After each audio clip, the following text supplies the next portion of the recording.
Hi there, everyone. I'm JJ Ramberg, and welcome to Your Business, where we give you tips and advice to help your business grow. Many recent surveys of small business owners show growing optimism about the economy. But for thousands of mom-and-pop operations on Main Street, the present reality is still quite daunting. That's the case for one family-owned hardware store here in New York City.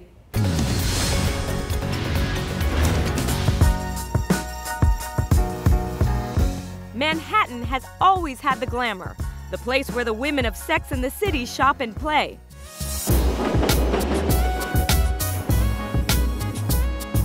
But the Bronx, its sibling to the north, is known as the gritty borough of New York. The Bronx, and the people of the Pelham Bay neighborhood in particular, take a do-it-yourself approach to life and work.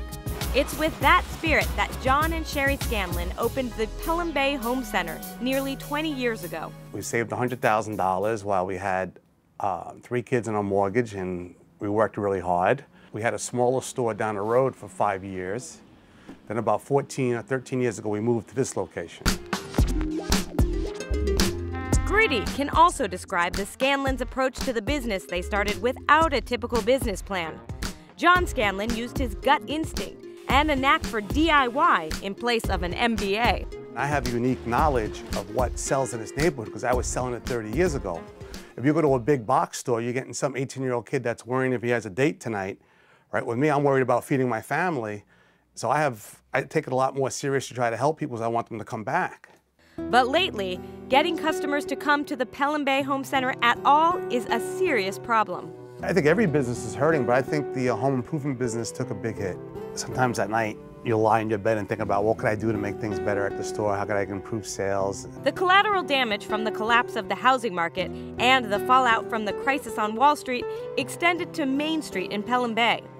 Business for John and Sherry has dropped more than 50% since the beginning of the recession. I keep thinking, you know what, it's got to get better. You know, today's slow, tomorrow it'll come tomorrow.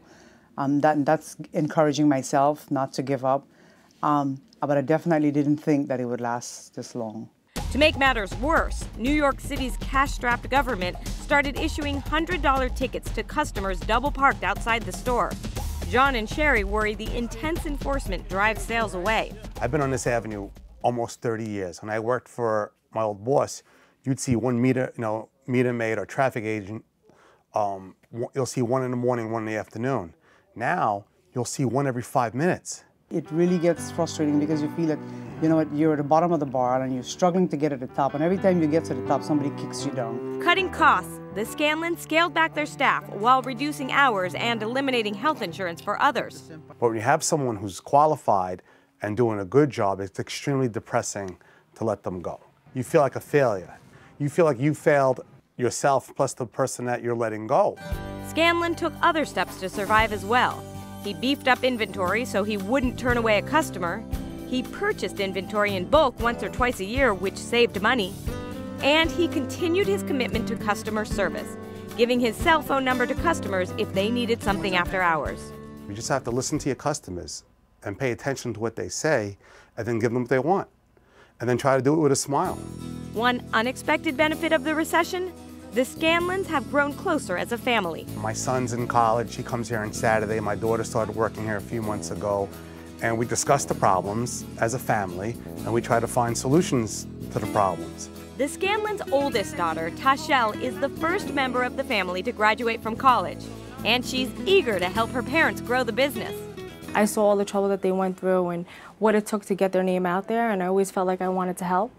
So I went to school for marketing because I had the business feel of it. We have gone through a very rough time.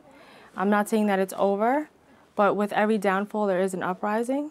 So I think in time we'll be okay. Despite the intense difficulties, the Scanlons remain resolute. If I have to be here 7 days a week, 24 hours a day, I'll open the store 24 hours a day. I'll put my bed over there. We're not failing. As the Scanlons work towards making the Pelham Bay Home Center a second-generation business, they try to weather the economic storm as best they can. When you own a small business, you set goals for yourself, what you want to reach that day, and you try to reach them. And sometimes you get frustrated if you don't reach them. All I do is wake up every morning and do the best I can.